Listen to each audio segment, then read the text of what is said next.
Beaucoup de gens qui viennent nous voir nous disent « Oh là là, j'ai acheté un réflexe parce que mon compact, c'était nul. » C'est faux. Pourquoi c'est faux? Parce que comme je vous le disais tout à l'heure, il y a des usages très pratiques pour un compact. Vous faites une photo, vous êtes quasiment sûr que tout est net. Sur un réflexe, c'est beaucoup, beaucoup plus dur.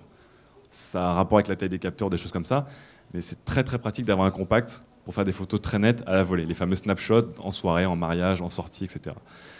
Pour les gens qui aiment faire de la macro, c'est super. Les gens qui aiment prendre des photos de très très près, des détails, des textures, des petites choses comme ça, qui sont vraiment très belles. Aujourd'hui, avec un compact, on peut faire des mises au point où on colle carrément l'objectif à l'objet, à 1 centimètre. Il prend la photo, c'est un super rendu. Pour avoir la même chose avec un appareil photo réflexe, il faut un objectif qui vaut entre 300 et 1000 euros.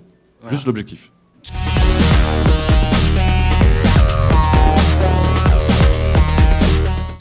D'un bras. Tout le tremblement de l'épaule, de vous et du poignet est en jeu. Donc votre appareil photo, même si vous le tenez bien, regardez bien, essayez à bout de bras, regardez votre appareil photo, il est impossible que vous le teniez de manière immobile. Il va toujours bouger. Donc conseil numéro 1, tout con, le prendre à 2 mains.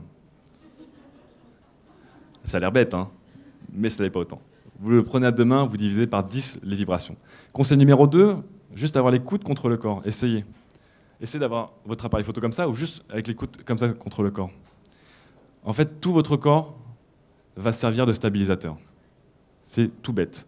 Toute la vibration de vos bras va disparaître parce que vous êtes comme ça. Et en plus, pour les filles, ça fait un petit effet push-up qui n'est pas déplaisant.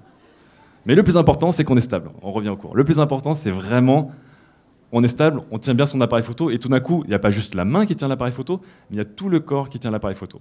Et pour ceux qui ont un viseur optique, évidemment, à l'époque, quand on mettait son œil dans le viseur, la tête servait de stabilisateur. Mais donc n'hésitez pas, quand vous sentez que vous êtes un peu limite, vous le tenez comme ça. Les réflexes, ça coûte bonbon. C'est aussi ce qu'on nous dit très très souvent. Genre, ouais, je me lancerais bien dans le réflexe, mais j'ai plus de reins. Cette fameuse histoire du réflexe est trop cher, ça n'existe plus. Un compact, un bon compact, c'est 200-250 euros. Et aujourd'hui, on n'a plus à rajouter 1000 euros, mais on peut rajouter 200 euros pour avoir un réflexe qui a des performances et des capacités d'un tout autre monde. Donc de ce côté-là, le réflexe, se lancer dans le monde du réflexe, c'est pas cher.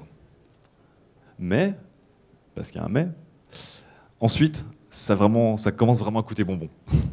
Vous allez voir que vous dites « Waouh, super, j'ai acheté un réflexe numérique, c'est bon, je suis pareil pour les 10 prochaines années, mon boîtier déchire, j'ai un objectif, mes photos rendent bien, c'est super. » Et puis vous allez voir des gens qui ont acheté un flash, et le flash, il leur a coûté 350 euros. Et vous dites « C'est pas possible, 350 euros pour un flash, c'est le prix de mon réflexe. » Et puis il y a des gens qui ont acheté un objectif macro qui vaut 700 euros, un zoom, un télé qui vaut 1000-1200 euros. Vous dites « Mais c'est pas possible de payer autant. » Et dans 6 mois, vous allez vendre un rein, donc pour en acheter un. Parce que vous allez vous rendre compte que le réflexe, c'est génial, parce qu'il peut couvrir tous les besoins de manière optimale. On peut faire des super photos de portraits, des super paysages, on peut faire du tilt and shift, de la photo d'architecture, de la macro, on peut faire de la pose longue, on peut faire des photos de nuit, mais à chaque fois, ça prend vraiment toute son ampleur et toute sa puissance quand on a l'objectif qui va avec. Et vous allez voir qu'un objectif, ça coûte souvent le prix du réflexe. Alors on va faire une petite démonstration avec grands les yeux. Voilà, souvent vous avez ça. Donc en gros là, il y a une surface blanche. Là, il y a une surface blanche. Celui qui n'a jamais eu ça en soirée, je le crois pas. Voilà. Quand vous voulez prendre un groupe d'amis, c'est souvent la première personne qui prend tout pour les autres, et les autres derrière sont complètement dans l'obscurité. On va maintenant tester ce même genre de configuration, les mêmes personnes, la même position, mais on va orienter le flash autre part. On va l'orienter sur le plafond, sachant que là, le plafond ne se prête pas trop au jeu parce qu'il est noir. On va faire en sorte que ça tape. Voilà. On va faire en sorte que le flash maintenant tape au plafond, et on va recréer une lumière de plafond qui n'existait pas.